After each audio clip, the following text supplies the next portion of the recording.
This episode of A She Thing is brought to you by Sincere Loungewear, a luxury loungewear brand dedicated to making women look and feel good, all at an affordable price. So shop with Sincere Loungewear today at sincereloungewear.com. Hey y'all, it's Jasmine again with The She Thing, and today we have a special guest, Brooke Ashley. Hi guys. So I just want to start out by first letting Brooke just explain like who she is, what she does, and all that good stuff. So go ahead, Brooke. Okay, so as you know, my name is Brooke Garrett. I am a hair salon owner. Currently, I do not have my salon, but I'm still doing hair. I currently work at Ted's Hair Club, which is a unisex salon for barbers and stylists. And and I'm a mother. That should have been first. I am a mother. I'm a mother. A mother. It's crazy. I cannot believe it. Okay. All right, y'all. So now we're gonna get into who Brooke was before Joey. So Brooke, let's get into like who you were in terms of like, you know, your personal life, business, hair, all that good stuff. So before my daughter, I thought I had it like all together. Like, especially on a day-to-day basis, like things were more organized. I was just on top of everything. Like I loved doing hair. Like I enjoyed it. Like I woke up and ran to the shop some days without even getting myself together. I would go and make sure my clients are okay. And I loved going out. I went on like 6 trips a year. Saving was nothing. Just being outside, basically. Like it was just more. I feel like I had more life, and now.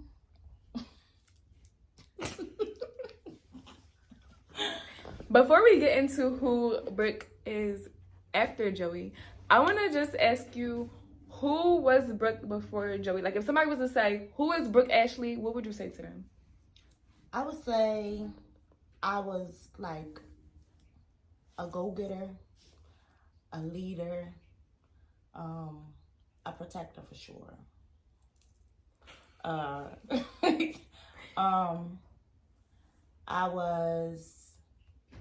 took care of everybody. I thought I had to take care of everybody. That was like, it still is like a really big thing to me. Like, I love for everybody around me to be okay, and for me to have something to do with it, if I can. Yeah. But yeah, just that's basically it. Like, I'm very caring and go-getter. Both of those things are like the strongest, the things that come to mind. Yeah.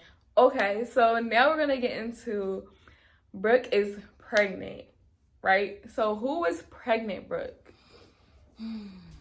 Emotional roller coaster. I was a mess. First off, I never thought that I would be going through the situation that I went through when I was pregnant, which is, do I tell them? You can tell them. Speak your truth. So, I was dealing with a guy for almost like 4.5, 5 years, and the first 2 we were together, and after that it was just a on and off type of thing. Y'all know how that go, ladies, when you just don't let them go. So, you know, we were doing our thing, and I was pregnant 2 months prior to having my daughter. And we both decided, well, I did want to keep her. Mm-hmm. We don't know what it was then, but I did want to keep the baby.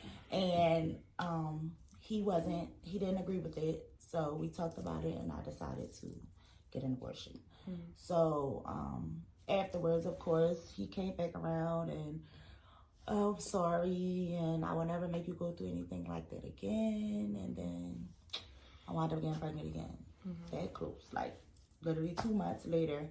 And from then to now, it just been a big mess. Mm-hmm. So he was very like verbally abusive. When I first told him, he was like, okay, well, I'm gonna do what I have to do or whatever, because we already spoke before and talked about how if I do get pregnant again, like I'm keeping it. I'm too Right. old to be, Yeah. you know. So, First of all, you're not even old, but alright. so, yeah. So he just became the first like 3 months that I was pregnant. It was like okay, we start slowly growing apart, but it was like fine with me. I kind of already put in my head like I'm gonna be a single mom. Right. It's okay as long as you know he's financially there and just being a father. I'm okay with it. Yeah. So when I got to like 4 months is when he started calling my phone and like literally abusing the hell out of me. Like, get rid of that effing baby. I don't want you. I don't want the baby. I don't, all this stuff. So I'm just being strong. And I paid him no mind because I already decided I'm keeping my baby. Yeah. So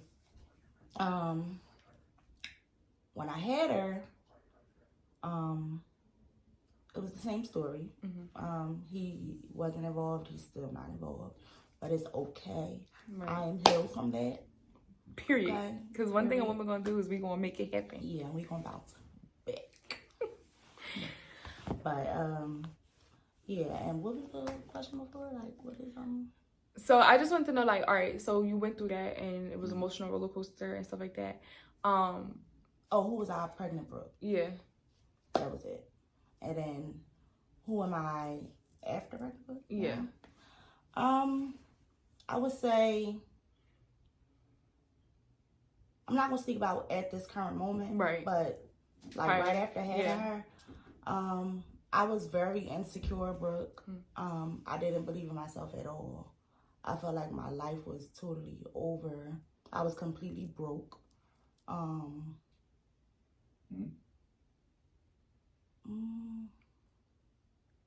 That basically sums it up. And I was like, depression was horrible on me, and I'm literally still going through it, but I'm getting so much better.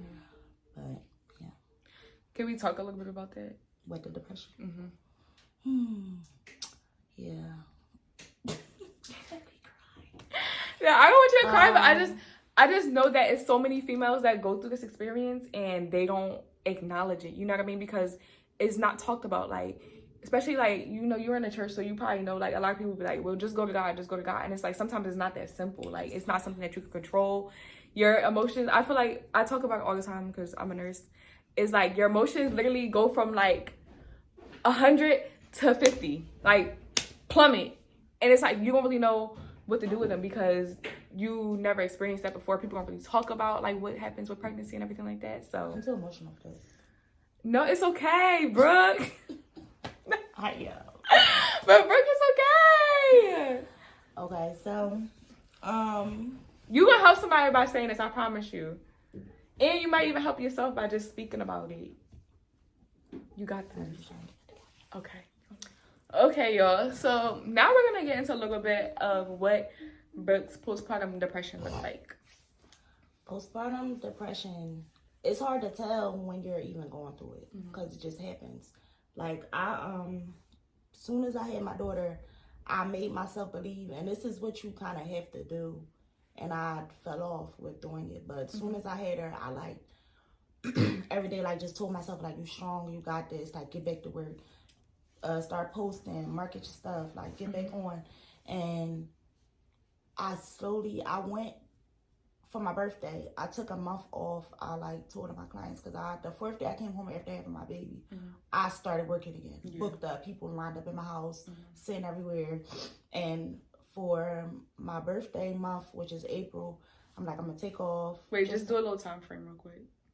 So that was November. When I had her. We had her. November is when I had her. 4 days after, I started posting, I'm working again. So, of course, the clients are like, yes, they start booking. I didn't want to leave the baby or let nobody watch her. So, I was only doing my close clients. And everybody was coming to my house. And it just started getting real overwhelming. Like, I'm doing too much. Like, I should have just chilled and been a mom. And then slowly got back to it. But I kind of put too much on myself. And I thought that was helping it, but it kind of made it worse. Yeah. And like I said, I felt overwhelmed. So fast forward to April, I'm like, I'm gonna take off April for my birthday, do something for myself. And yeah, so it got to the end of the month and I post like, I'm taking another month off. Mm-hmm. And I got to the next month and I said, I'm going to take another month off. And it's one day, it was okay, but it wasn't at the same time. And it's one day I just woke up and I felt like I got hit by a car. Like literally I couldn't like move and like I didn't want to do anything. Like I didn't want to work. I didn't want to talk to nobody. I couldn't really look at my baby. Like I just like kept regretting her. And I feel like honestly, like it's important for people to talk about this because a lot of people experience this. And as somebody that doesn't have a kid, I feel like I talked to somebody before and they told me that like they regretted their babies. I was like, what? But it's like living your truth. Like if that's how you experience and that was your experience for pregnancy, then you have to live in that truth because avoiding it, and that's basically like those months that you went with just working and just trying to push through it, you was avoiding those emotions and they all came and hit you at once. Like I felt like I wanted to like throw her out the window, literally. Like I'm not lying. And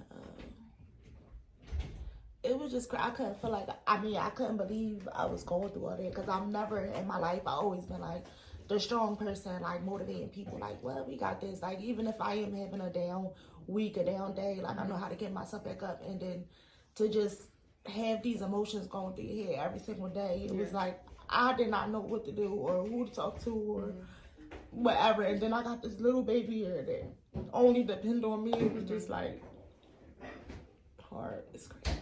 Yeah. But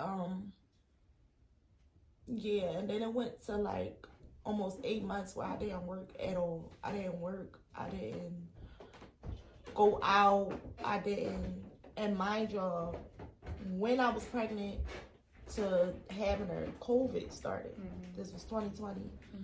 Well, 2019 when I got pregnant or whatever. I had her in 2020 of November. So, yeah, like when I found out I was pregnant was the day when they shut the city down. Like, which is crazy. Yeah. So it was just so much. It was so freaking much that I was trying to avoid being strong Brooke and not like trying to face my issues or whatever. And it literally, like she just said, all hit me at one time. And it was just crazy. So it made my healing process, which is still not over, it made it longer because I didn't face it. I didn't want to deal with it. I still to this day like I didn't see a therapist. Yeah, but yeah, I've been trying different techniques to try to get over what I'm going through. Yeah. And you know, I feel like another big thing that like beside the fact that like I said, like your hormones are at like 100 and they deplete drastically, I feel like people don't really talk about the fact that like after you have a child, you're never the same person ever again.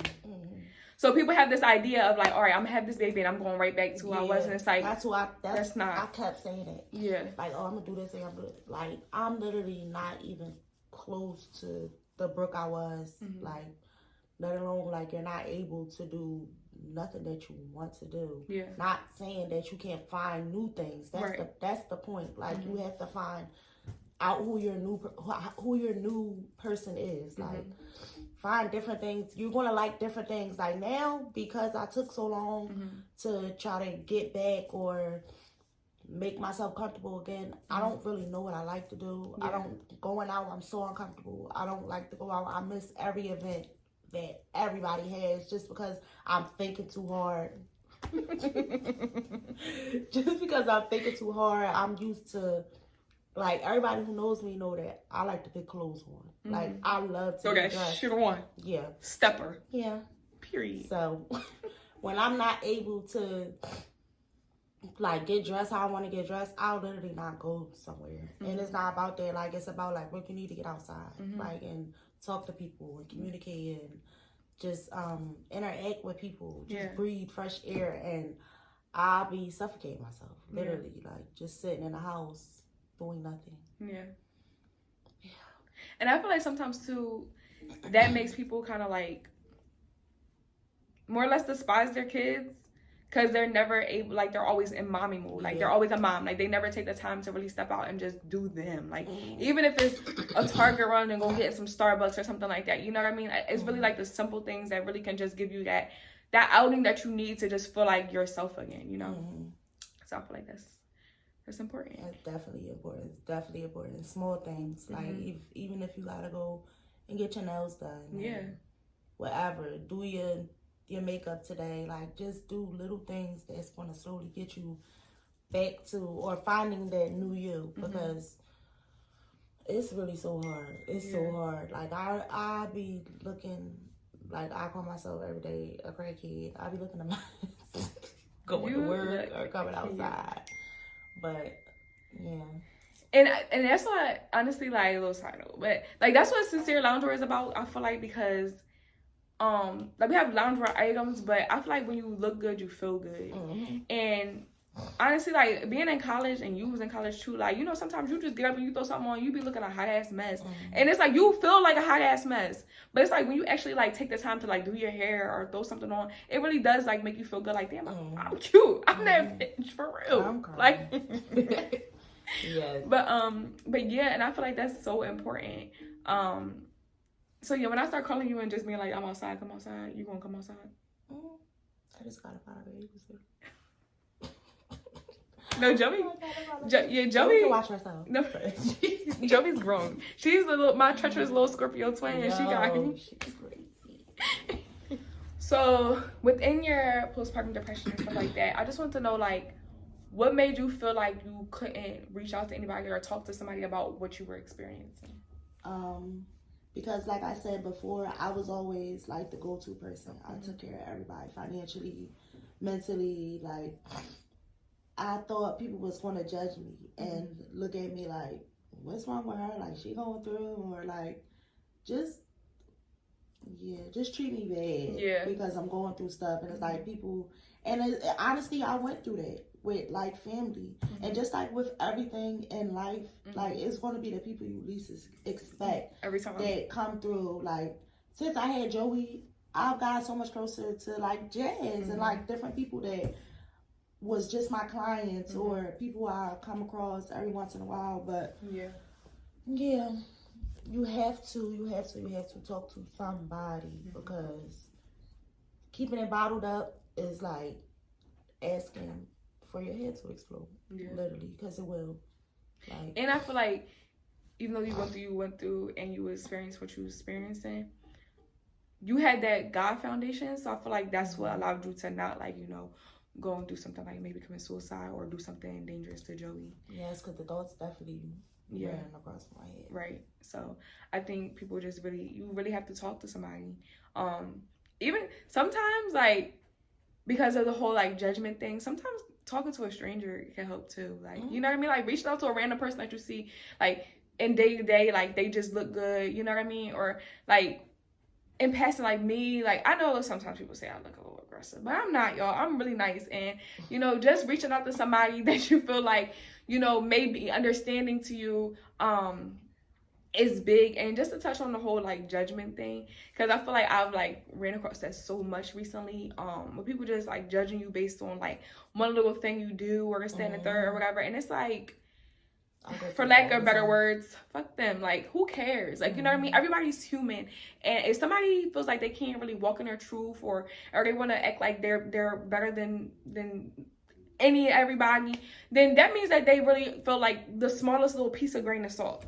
You know what I mean? Because they feel like they have to like kind of get big off of what somebody else is experiencing. You know what I mean? So I feel like that whole judgment thing, like, y'all take it with a grain of salt, literally, because it's not even worth, you know, thinking about or like questioning your own worth about it, because these are life experiences. And this is why I'm really like so grateful for Brooke for even coming on here and speaking about such an intimate event that happened with her, you know, and being vulnerable, because people are so uptight and nobody ever wants to share like what they experience and what they go through. But sometimes talking about it helps, you know, and then you literally could save somebody's life by just speaking on your truth because you made it through that. Yes, and I didn't know so many people was going through this and worse until I had my daughter and started like talking about it to different people. Right. Like even clients, like I said, I got really close to a lot of clients after I had my daughter.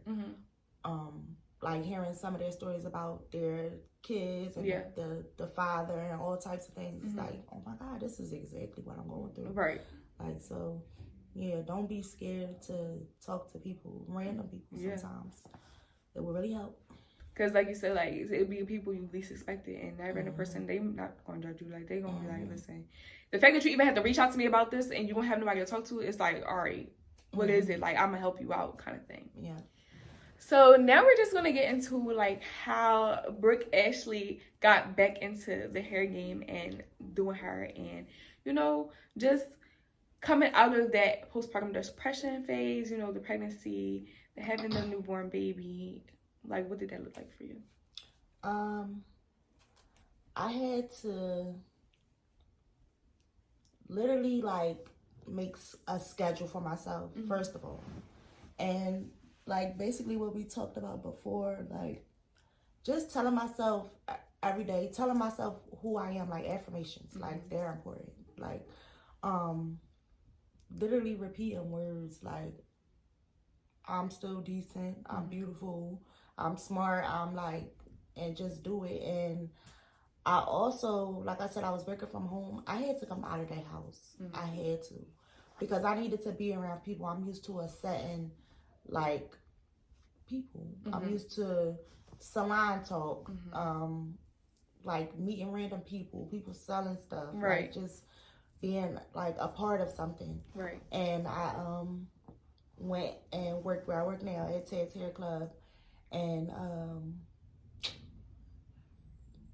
also just talking, like we just said, like talk. Open your mouth and talk. Like that's what I had to do. I had to talk to people and just get it out. And also I had to forgive and let go of what happened with my baby's father and other things that hurt me, and forgive people who I thought would help me after having my daughter that didn't. Right. And also remember that it was my choice to have my daughter, not nobody else's. So you can't be mad at your family members, sisters, brothers, whatever, friends that don't come around and try to take care of your child because it's your child. Right. So that was kind of it. Because like I said, I'm still slow. Like I'm slow stepping this thing. Like she'll be 3 this year, and it's still here. Like I'm not claiming it. I'm not depressed, but I'm still going through what I'm going through. And like finding your new normal. Yes. So now I just want to ask Brooke, for the people, what advice would you give a female who was in your shoes, you know, from a pregnancy aspect?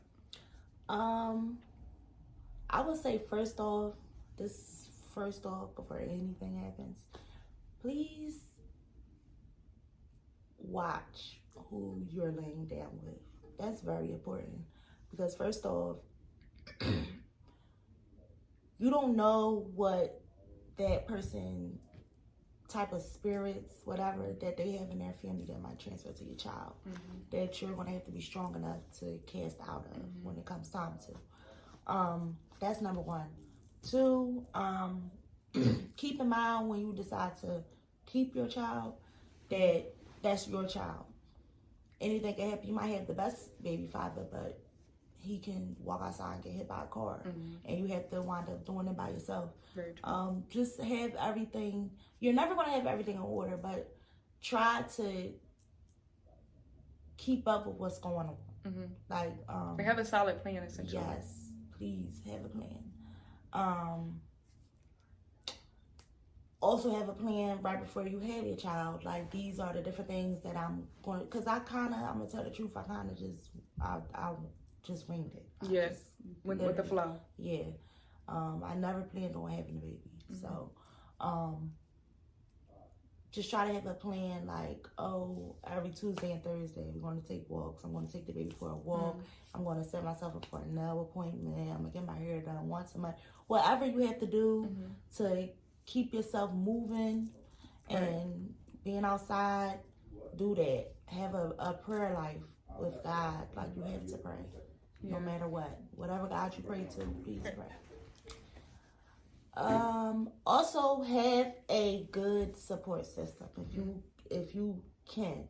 Everybody's not blessed to have that. I'm blessed to have a lot of people in my life that really love Joey, and I really appreciate it so much. Like, so much. The people that are around me don't understand how much I appreciate them. Like, even my girl right here. She get my girl stuff. It's just amazing to have the certain people that I have in my life.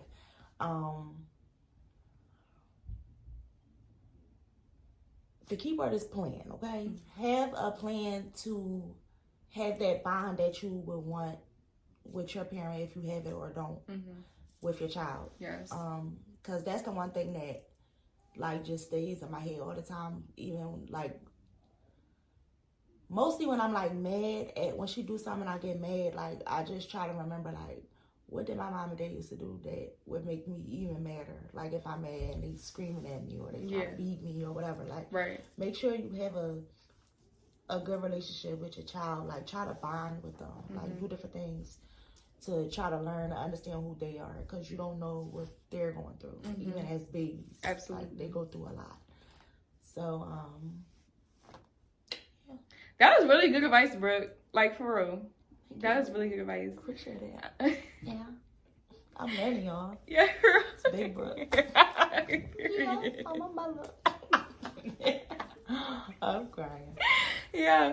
So, I want to say thank you to Brooke for coming on the She Thing. This was an amazing episode. And thanks for having me. Yeah. And Brooke was our first interview, so we know we're going to have to double it. Yeah, we're going to have to bring Brooke back on. Yeah. And we might have to have Joey, too. Could Joey come? She going to tear the camera. Yeah.